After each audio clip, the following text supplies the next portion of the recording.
चुकीचं झालं राव.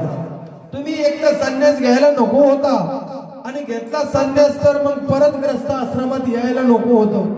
पण चला आले देवाजीच्या मना तेथे कोणाचे चालेना. म्हणून करताना तुम्ही एक काम करा, आपण तुमच्या शुद्धीपत्रासाठी तुम्ही रात्रभर माझ्यापाशी आराम करा, झोपा. सकाळी आपण काहीतरी उलगाडा करू. धर्मसभा भरणारच आहे पिंपळेश्वर नावाच्या मंदिरासमोर, तिथं आपण पाहू. आणि मग म्हणून करताना रात्री मुक्काम केला. सुंदर प्रकारे स्वयंपाक केला. त्या कृष्णजी बाबाच्या पत्नीने विठ्ठल पंताने तृप्त अंतकरणामध्ये जेवण केलं. मग त्यांनी सांगितलं आमचे वडील बी वारले, आई वारली, सासरे वारले, सासूबाई गेल्या, माझी पत्नी आहे आपेगावमध्ये तिथं आहे. मी आलो. गावातील लोक आता मला नावं ठेवू लागली.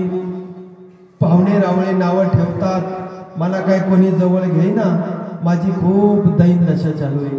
म्हणून करताना मला कुठंतरी ह्या धर्म तुमच्या धर्मामध्ये शुद्धीपत्राची मला त्या ठिकाणी अपेक्षा आहे. रात्रभर त्या ठिकाणी हे एकमेकाशी बोलता बोलता बोलता रात्री यांना कवशी झोपा लागल्या कळलं नाही. आणि झोपल्याच्या नंतर सकाळी उठले, सुंदर प्रकारे गंगेमध्ये स्नान वगैरे केलं.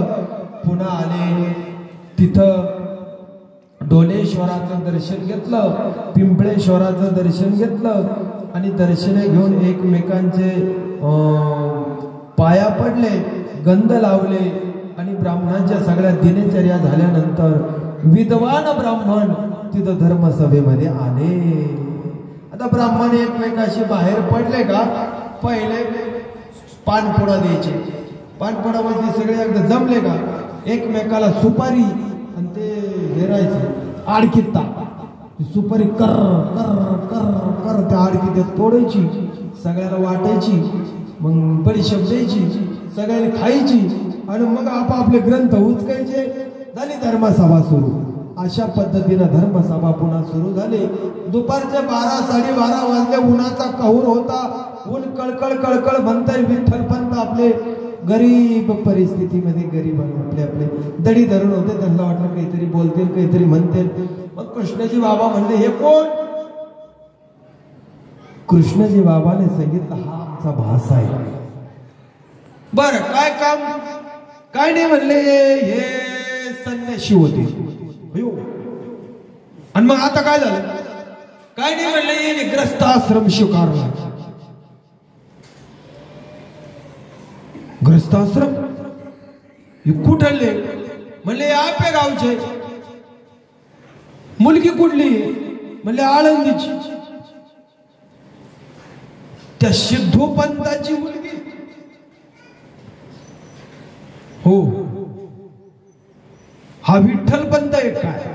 ते म्हणले हा. आणि तुम्ही याला आमच्या जवळ बसले का?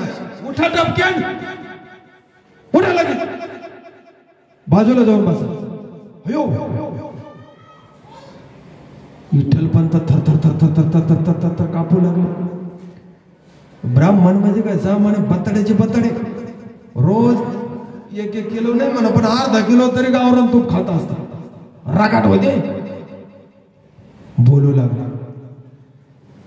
विठ्ठल पंताने पाय धरले. पाय धरण्याची भाषा आमच्यापाशी करू नका. हे काय मोगली सत्ता नाही चालते व्हा.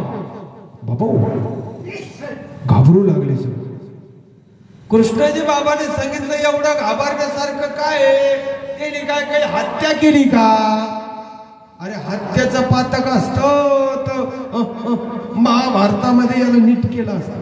ग्रंथामध्ये महाभारत नावाचा ग्रंथ आहे. हत्याचं पातक काय? आश्वास्थाम्याला काय हत्याचं पातक दिलं होतं? लहान लेकरं कापले, टाइम कमी म्हणून भराभरा सांगू राहिलो. लहान लेकरं कापले होते त्याने. हत्याचं पातक काय केलं? त्याला म्हणले जाय त्या नर्मदेच्या काठाला हिंड सगळ्या दुनियात. आता भना भना भना भना अजूनही हिंडतोय. आणि साईडला कुत्र्यावाने त्याचा साऱ्या अंगाचा वास सुटला. आश्वास्थाम्याचा ब्राह्मणाचाच होता.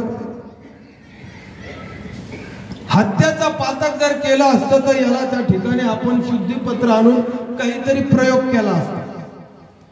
संन्यासी ग्रस्त आश्रमात येतो, ग्रस्त आश्रमात संसार करतो. हे कुठल्याच ग्रंथामध्ये बसत नाही, म्हणून करताने याला देहांत प्राचित द्या. धारा याला धारा मानल्यावर बस सातारबा म्हणून उठली. एवढं दगड घेतले लागले भर भर भर. ते आपले बिचारे दगड हुकी दे दगड हुकी दे. अरे असं नका करू असं नका करू, पाया पडतो.